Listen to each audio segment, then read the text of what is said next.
అందరికీ నమస్తే. నా పేరు శ్రీకాంత్. ఫస్ట్ టైం మీరు మన ఛానల్ చూస్తే సబ్స్క్రైబ్ చేస్తారని మనస్ఫూర్తిగా కోరుకుంటున్నా. ఇక ఆ విషయంలోకి వెళ్తే తెలంగాణ యూట్యూబర్ అంటే గతం నుంచి కూడా మీకు తెలుసు.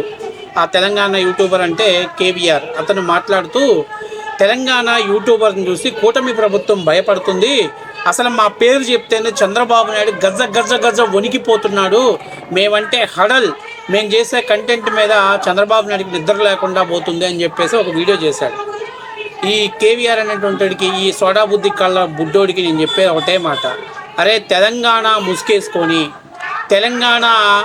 ముసుగేసుకొని ఆంధ్రప్రదేశ్ మీద వీడియోలు చేయబోతూ అరెస్ట్ చేయడానికి వచ్చి వాటి మీద వివరణ అడిగితే మేము తెలంగాణ ప్రజలం, మాకు తెలంగాణ సార్వభౌమ అధికారం ఉంది, మా ఆత్మ గౌరవాన్ని దెబ్బతీయటం ఎంతవరకు కరెక్ట్ అని అంటే తెలంగాణ ముసుగేసుకొని ఎప్పటికెప్పటికి పక్కకెళ్ళి బతుకుతున్న నీలాంటి నసుంపుకుడికి ఇంతకంటే ఇంకా ఎక్కువగా సమాధానం చెప్పదలుచుకోవట్లా.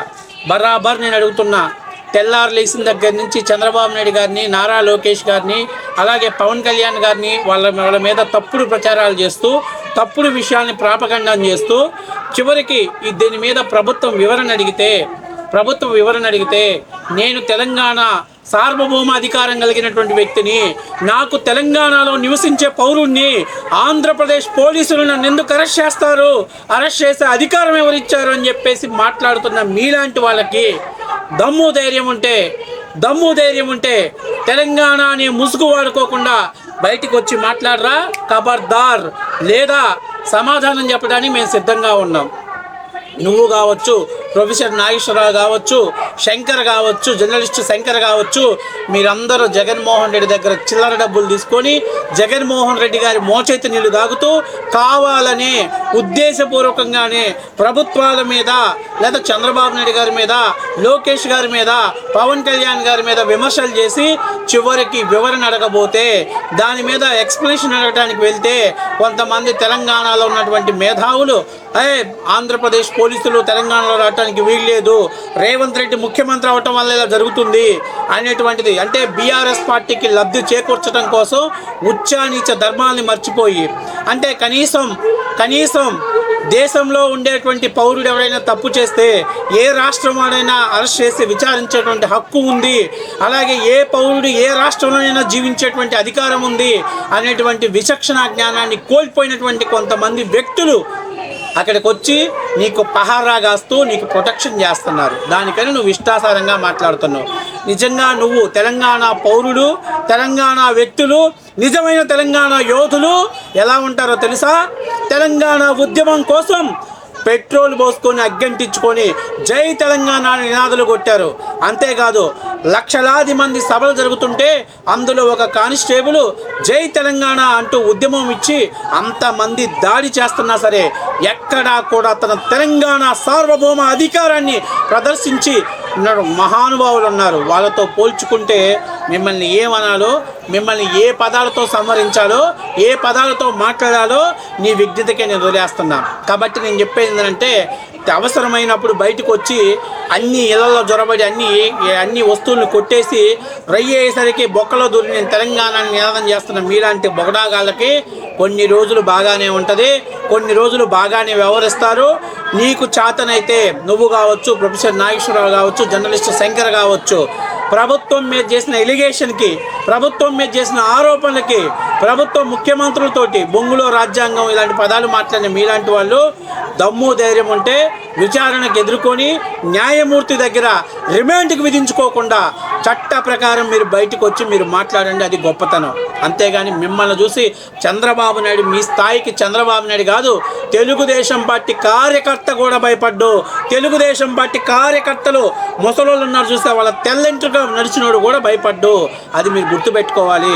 ఏదో మీకు మేమే కాలం కలిసి వచ్చింది, తెలంగాణలో ఒక ముసుగు వేసుకొని మన ఇష్టాసారంగా మాట్లాడవచ్చు. ఎన్ని రోజులు మాట్లాడతారా భయ్? ఎప్పుడో ఒక రోజు ఎక్కడో ఒక చోట ఖచ్చితంగా దానికి బ్రేక్ పడిద్ది. ఆ పడిన రోజు ఖచ్చితంగా మేమెందుకురా ఆంధ్రప్రదేశ్ రాజకీయాల గురించి మేము మాట్లాడాం, మేమెందుకురా ఆంధ్రప్రదేశ్ రాజకీయాలలో జోక్యం చేసుకున్నాం అని బాధపడే రోజు దగ్గరలోనే ఉంటుంది, అతి దగ్గర సమయంలోనే వచ్చింది. నేను అడుగుతున్నా, తెలంగాణ జర్నలిస్టులకి మీకు తెలంగాణ సమస్యల మీద మాట్లాడరా, తెలంగాణ అభివృద్ధి గురించి మాట్లాడరా, తెలంగాణ ప్రజల సమస్యల మీద మీరు మాట్లాడరు. ఎందుకంటే అక్కడ మీకు డబ్బులు ఇచ్చి పెంచి పోషించే వాళ్ళు తక్కువ. ఇక్కడ ఆంధ్రప్రదేశ్లో డబ్బులు ఇస్తున్నారు కాబట్టి జగన్మోహన్ రెడ్డి బ్రహ్మాండంగా తెలంగాణ కార్డు వాడుకుంటున్నాడు కాబట్టి ఇవాళ 4 అయ్యారు, రేపు 8 మంది అవుతారు, నెక్స్ట్ 12 మంది అవుతారు. ఎందుకంటే ఆంధ్రప్రదేశ్లో ఉన్న జర్నలిస్టులు పేటీఎం కూలోళ్ళు సరిపోక జగన్మోహన్ రెడ్డి ఇతర రాష్ట్రాల నుంచి దిగుమతి చేసుకుంటున్నాడు. నేను అడుగుతున్నది ఏంటంటే మిమ్మల్ని చూసి మేము కాదు కనుక కనీసం మా తెలుగుదేశం పార్టీ కార్యకర్తలు ముసలమ్మ కూడా భయపడలా. మీరు మీ స్థాయి చంద్రబాబు నాయుడుకి ఊహించుకుంటున్నారు. మన రేంజ్ చంద్రబాబు నాయుడు కాదు, మన రేంజ్ ఏందో మన స్థాయి ఏందో తెలుసుకోవాలి. అందుకని నేను ఇంకా చెప్పా, మీరందరూ తెలంగాణ ముసుగేసుకొని తెలంగాణ ఉద్యమం పేరుతోటి తెలంగాణలో ఉన్నటువంటి సెంటిమెంట్ రగిల్చి కేవలం ఎవరైతే వెలమ దొరల కాళ్ళ కింద బాంచ నీళ్ళు తాగాలని బతుకుతున్నారు. బట్ ఒకటి మాత్రం జాగ్రత్తగా ఉండు, ఎక్కువ రోజులు నడవదు.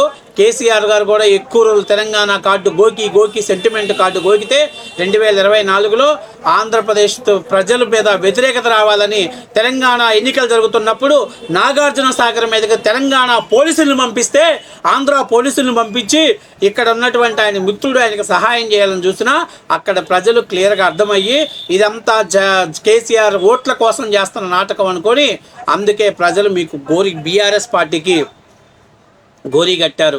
మీకు కొన్నాళ్ళు జరుగుద్ది.